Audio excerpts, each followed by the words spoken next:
either of us was ready to admit. Have you ever let someone see you completely fall apart? And the most terrifying thing wasn't that they saw it, it was that they stayed anyway. I spent 8 months convincing myself that what I felt was nothing. Just gratitude, proximity, loneliness doing what loneliness does.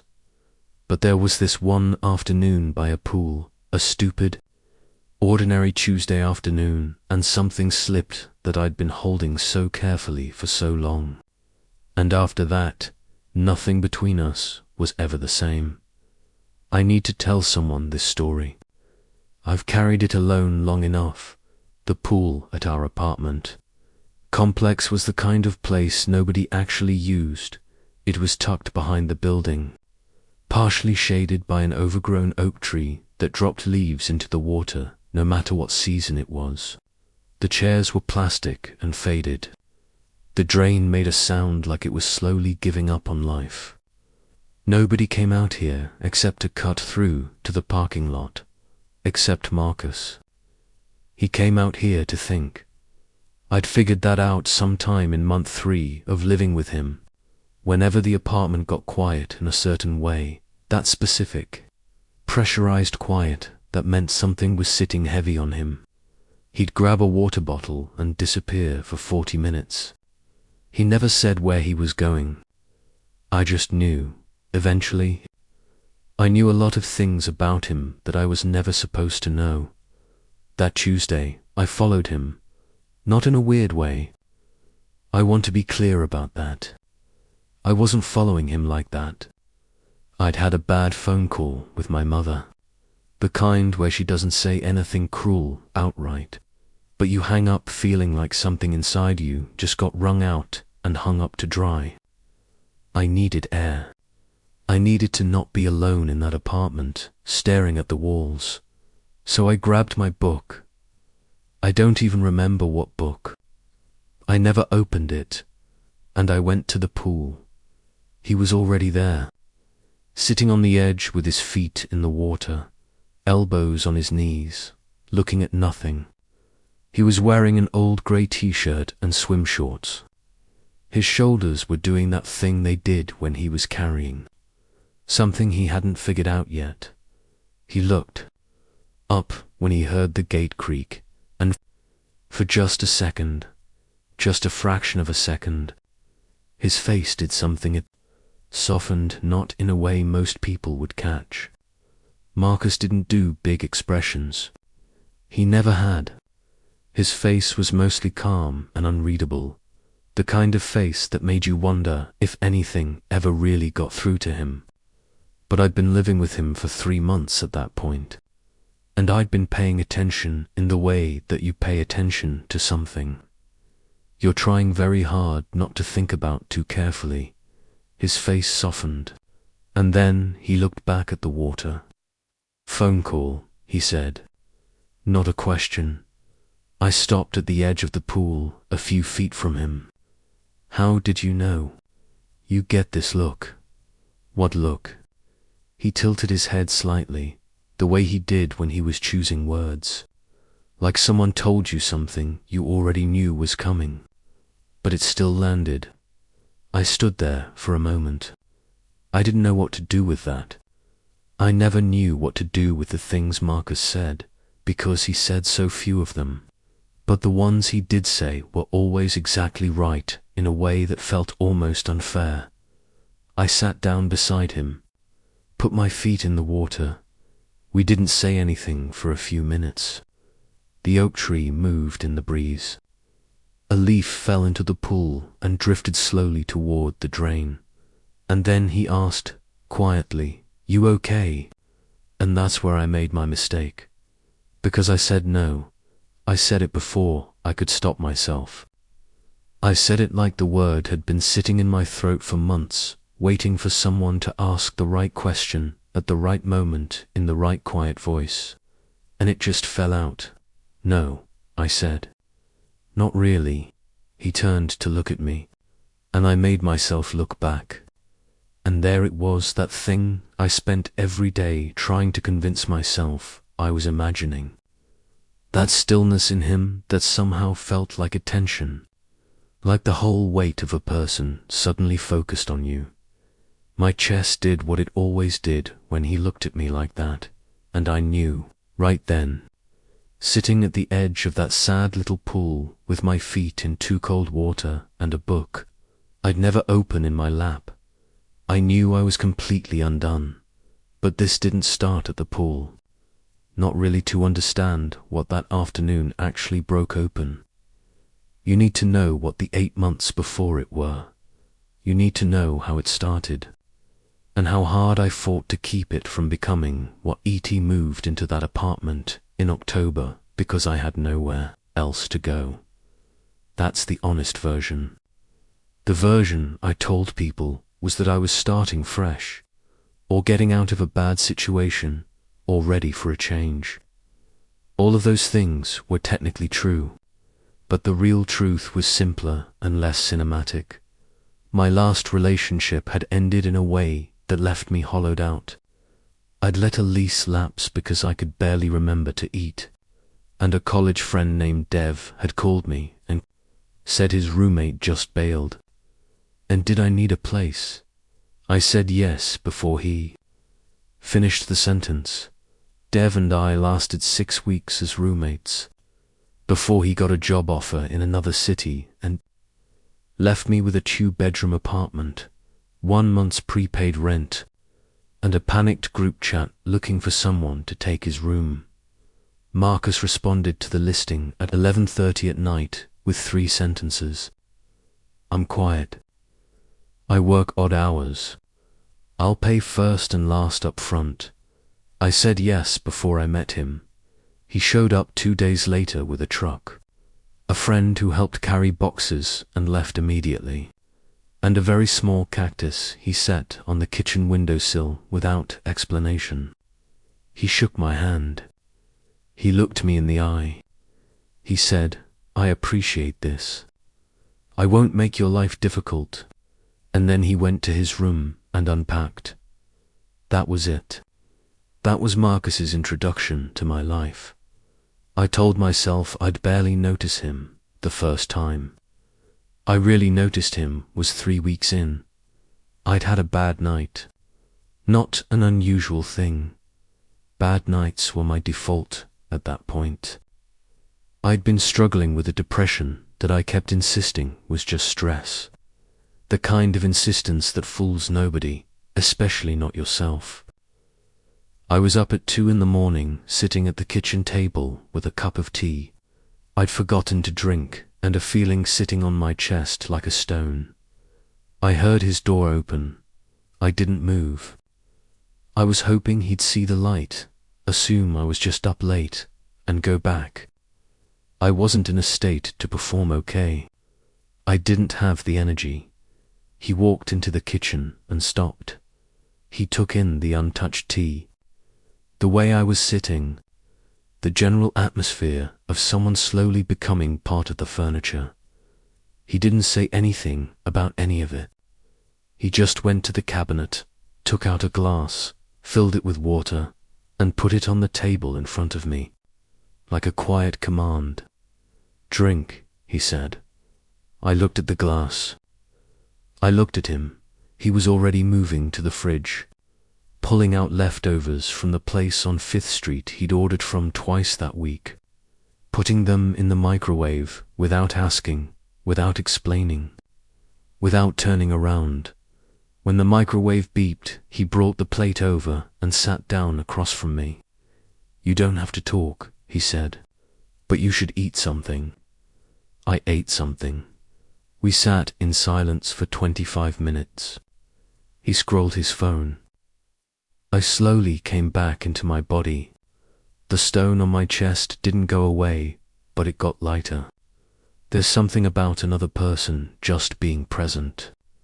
Not demanding anything, not making it a moment, not performing concern, just sitting there, eating leftover noodles at 2 in the morning. That does something to you when you've been alone in your head for too long. When I finally said goodnight, he just nodded. He didn't make it weird. He didn't mention it the next morning.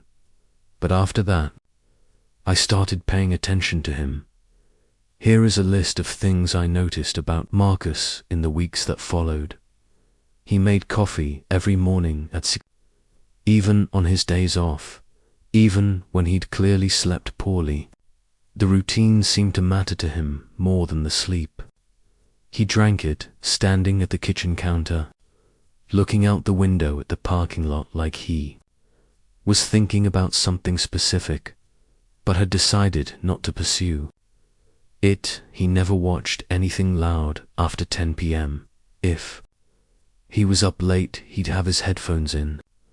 I know this because I'm a light sleeper, and I'd sometimes see the light under his door, and I never once heard anything through the walls. He kept his part of the apartment meticulous, but he never once commented on my mess. Not once.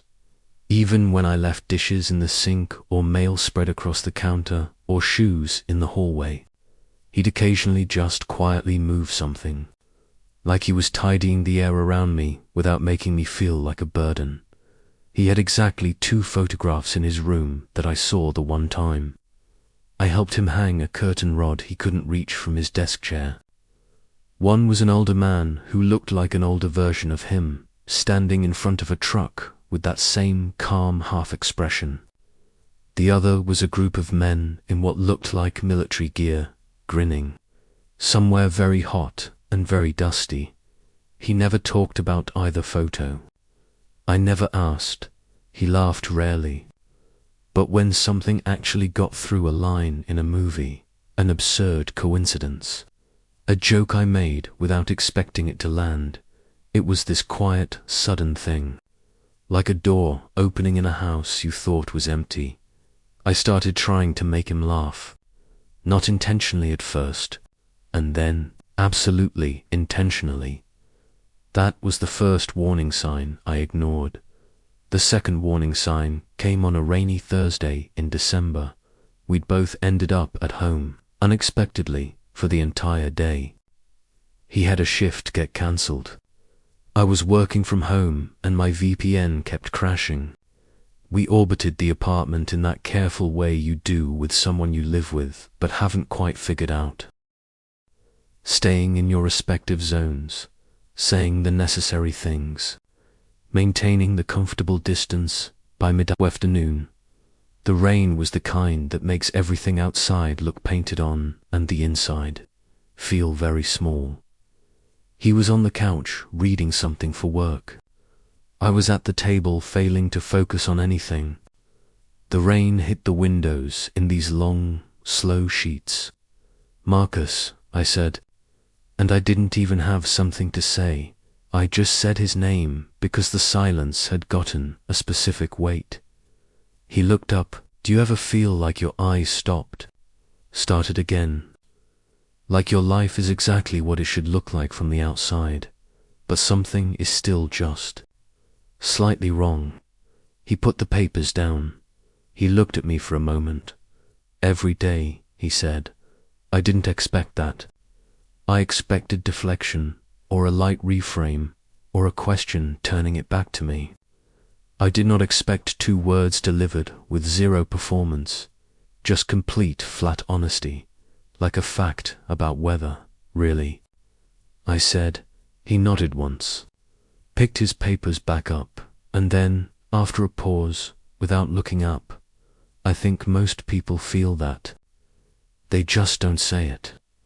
I thought about that for the rest of the day, which brings me back to that Tuesday afternoon, 3 weeks after the floor conversation.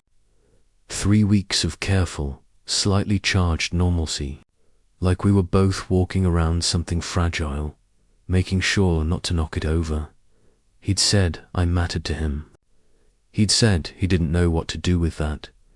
I'd said neither did I.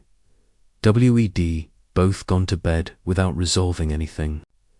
And then the next morning, we'd both acted like functional people with functional lives, because what else do you do? You make coffee. You say good morning. You go to work. But something had changed. The careful distance was different now. Not comfortable distance, not the easy orbit of strangers building familiarity. This was the particular charged space of two people who have said something true out loud, and are now figuring out what truth costs. So, the pool. The sad little pool with the leaf-dropping oak tree and the complaining drain. He'd said, "You get this look." He'd said, like something landed. I'd said no, not really, and meant it more completely than I'd meant almost anything in months. And then, I'd done something that I hadn't planned and can't fully explain. I'd looked at him, really looked at him, the way I'd been carefully not doing for 8 months, and I said, "Can I ask you something?" "Yeah," he said. "That night in my room, when you said I matter to you," I stopped. My heart was doing something loud. "What did you mean?" He was very still.